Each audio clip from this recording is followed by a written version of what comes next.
السلام علیکم بچوں، آج ہم سیکنڈ ایئر اکنامکس کا لیکچر نمبر 19 سٹارٹ کریں گے۔ بچوں آج 30 جون سن 2020 تاریخ ہے۔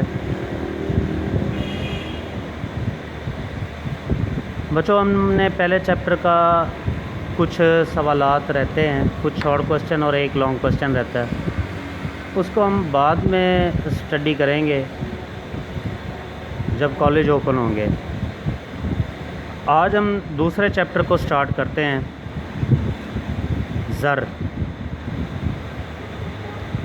زر کے اندر ہم بیٹا سب سے پہلے جو ہے وہ براہ راست تبادلہ دیکھیں گے، جسے ہم بارٹر سسٹم بھی کہتے ہیں۔ بارٹر سسٹم کو ڈیفائن ہم اس طرح سے کر سکتے ہیں، اشیاء کے بدلے اشیاء کے براہ راست لین دین کو یا براہ راست تبادلے کو بارٹر سسٹم کہتے ہیں۔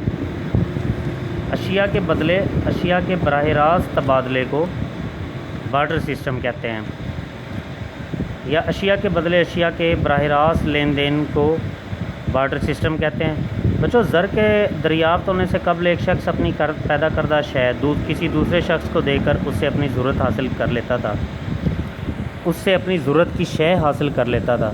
مثلاً گندم کے بدلے میں کپڑا حاصل کر لیتا تھا۔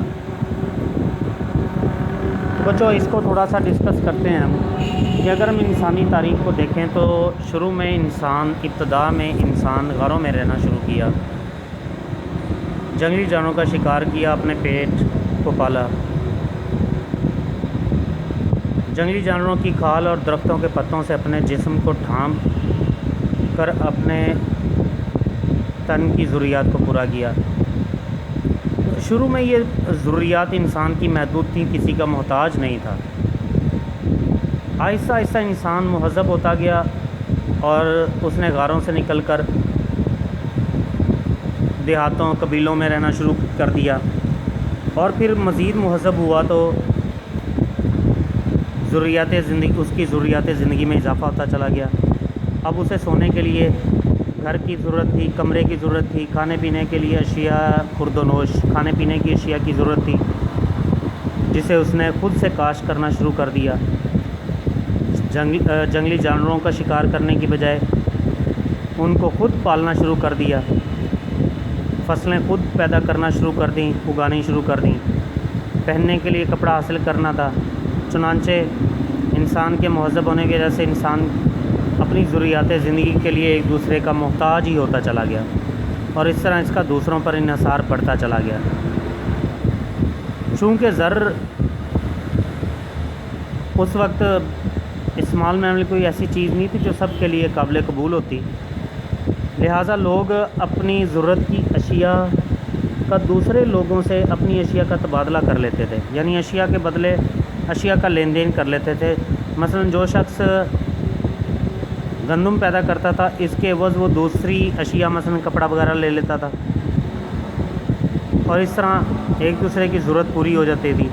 اسے ہم بارٹر سسٹم کا نام دیتے ہیں، لیکن اس نظام میں بہت ساری مشکلات کا بھی سامنا کرنا پڑا، جس کی وجہ سے لوگ جو ہیں اس وقت کے انہوں نے ایسی چیز کی تلاش رکھی جو کہ سب کے لیے قابل قبول ہو، اور جس کی مدد سے لوگ اشیاء اور خدمات کا تبادلہ آپس میں آسانی سے کر سکے، اور جس کو سب آسانی سے قبول کر سکیں۔ تو بچوں بارٹر سسٹم کی مشکلات، سوال آئے گا کہ بارٹر سسٹم کی مشکلات بیان کریں، تو بارٹر سسٹم کی مشکلات بیان کرنے سے پہلے بارٹر سسٹم کی تعریف یا براہ راست تبادلے کی تعریف کرنی ہے ہم نے، اور پھر براہ راست تبادلے کی مشکلات یا بارٹر سسٹم کی مشکلات ہیڈنگ دینی ہے، اور اس کے بعد پھر طریقہ کار وہی ہے کہ پہلے ہیڈنگز کو ایک ایک لائن میں لکھ لیں، پھر مارکر کے ساتھ 1 بائی 1 ہیڈنگ لکھتے ہوئے اس کی ڈیٹیل بھی بیان کرتے جائیں۔ تو بچوں بارٹر سسٹم کی پہلی مشکل جو تھی وہ تھی ضرورت کی اشیاء کی دو طرفہ عدم مطابقت، یعنی سب سے بڑی مشکل یہ تھی کہ ضروریات زندگی کی اشیاء جو ہیں وہ ایک دوسرے کے مطابق نہیں ہوتی تھی۔ مثلا ایک شخص گندم پیدا کرتا، اسے کپڑے کی ضرورت ہوتی تھی، وہ کپڑا تیار کرنے والے کے پاس جا کر اسے کہتا کہ مجھ سے گندم لے لو اور اس کے بدلے میں مجھے کپڑا دے دو، لیکن اگر کپڑے والے کو گندم کی ضرورت ہوتی تو وہ گندم کے بدلے میں کپڑا دے دیتا، لیکن اگر اسے گندم کی ضرورت نہ ہوتی تو وہ کپڑا دینے سے انکار کر دیتا اور اسے کہتا ہے کہ مجھے تو فلاں چیز کی ضرورت ہے، آپ وہ چیز مجھے لا دیں اور کپڑا لے لیں۔ اس طرح گندم والے کو جب تک کوئی ایسا شخص نہیں مل جاتا تھا جو اس کی گندم لے کر مطلوبہ شے یعنی کپڑے دینے کے لیے تیار ہوتا، اس کے لیے کپڑا حاصل کرنا مشکل ہو جاتا تھا۔ پس اشیاء کی دو طرفہ عدم مطابقت بھی ایک بہت بڑا مسئلہ تھا۔ یہاں تک کریں گے بچوں، نشان لگا ہوا ہے۔ دوسری مشکل جو تھی وہ مشترک معیار قدر کا فقدان تھا، یعنی ویلیو جو ہوتی تھی اشیاء کی وہ کامن نہیں ہو سکتی تھی، اس کا فقدان تھا۔ براہ راست تبادلہ میں یہ دوسری بڑی مشکل تھی، یعنی کوئی ایسا پیمانہ ہی نہیں تھا جس سے اس بات کا تعین ہو کہ آپ جو چیز دے رہے ہیں اس کے بدلے میں اتنی مالیت کی چیز آپ کو مل رہی ہے۔ مثلا آپ جتنی مالیت کی گندم دے رہے ہیں اتنی مالیت کا کپڑا مل رہا ہے آپ کو، یا کم مالیت کا یا زیادہ مالیت کا۔ اس طرح براہ راست تبادلے کی صورت میں لوگوں کو کافی مشکل پیش آتی تھی۔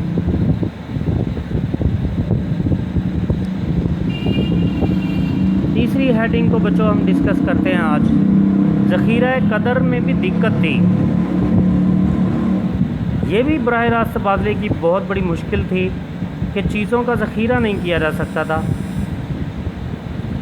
عام طور پر چیزیں گلنے سڑنے والی ہوتی ہیں، اس لیے ان کو جمع نہیں کیا جا سکتا تھا، لہٰذا ان اشیاء کو لوگوں کو ہر صورت میں استعمال کرنا پڑتا تھا اور وہ ان کا ذخیرہ نہیں کر سکتے تھے۔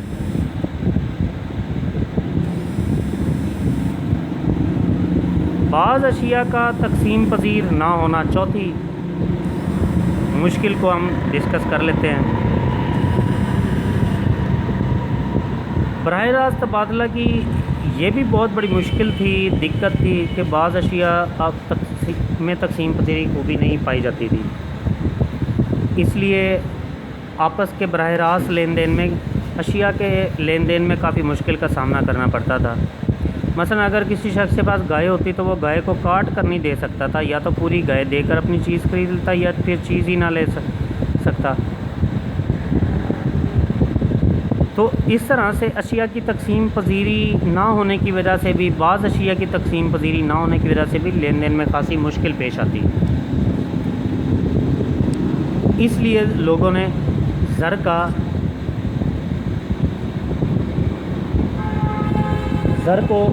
زر کی تلاش، عمدہ زر کی تلاش جاری رکھی جو سب کے لیے قابل قبول ہوتی اور جسے حاصل کر کے ہر شخص اپنی شے دینے کے لیے فوراً راضی ہو جاتا۔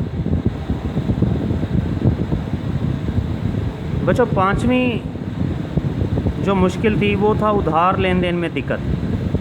چونکہ بارٹر سسٹم کے تحت ادھار کا لین دین اشیاء کی صورت میں ہوتا تھا، جبکہ وقت گزرنے کے ساتھ ساتھ ملک کے حالات بدل جاتے تھے، ملک کے سیاسی حالات، معاشرتی معاشی حالات، اشیاء کی پیداوار، اشیاء کی اہمیت، اشیاء کی ویلیو، قدر تبدیل ہو جاتی تھی، اس لیے شے کی واپسی ادائیگی پر جھگڑے ہوتے تھے، اختلافات رہتے تھے۔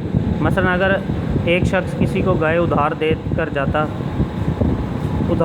جاتا گائے، تو واپسی کے وقت گائے کا مالک کئی قسم کے اعتراض اٹھا دیتا کہ میری گائے کا رنگ برا تھا، یہ سفید ہے، میری گائے موٹی تھی، یہ دبلی گائے دے دی۔ تو اس طرح لوگوں کو ادھار لین دین میں کافی مشکلات کا سامنا کرنا پڑتا۔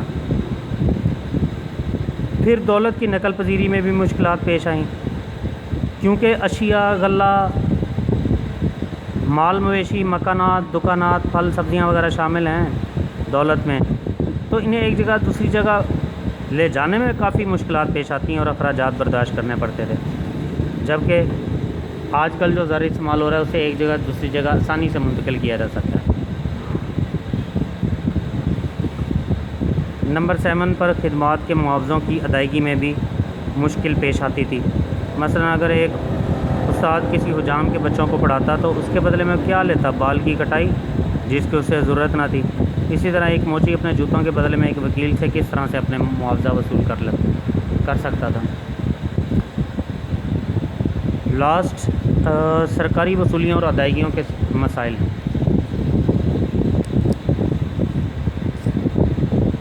زر کی عدم موجودگی میں سرکاری وصولیاں اور ادائیگیاں بڑی مشکل ہوتی تھی، کیونکہ وصولیاں اشیاء و خدمات کی صورت میں ہوتی تھیں اور یہ پیریشیبل ہوتی تھیں، یعنی گل سڑ جانے والی اشیاء ہوتی تھیں، لہٰذا ان کو اسٹور کرنا، ان کو ذخیرہ کرنا بہت مشکل اور مہنگا ہو جاتا تھا، اور حکومت کو اپنے فرائض سر انجام دینے میں بھی، اور دیگر ادائیگیاں جو حکومتی ملازمین تھے ان افراد کو ادائیگیاں بھی بڑی مشکل پیش آتی تھی ان ادائیگیوں میں بھی۔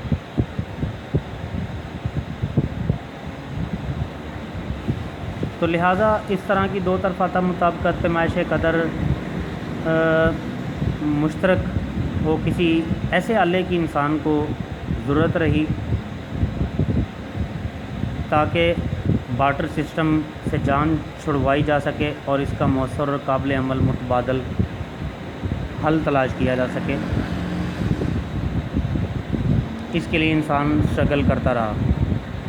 نیکسٹ ٹاپک کے اندر ہم کریں گے زر کا ارتقاء، ایولیوشن آف منی کیسے ہوئی۔ آج کا ٹاپک یہاں پہ ختم کرتے ہیں۔ السلام علیکم، اللہ حافظ۔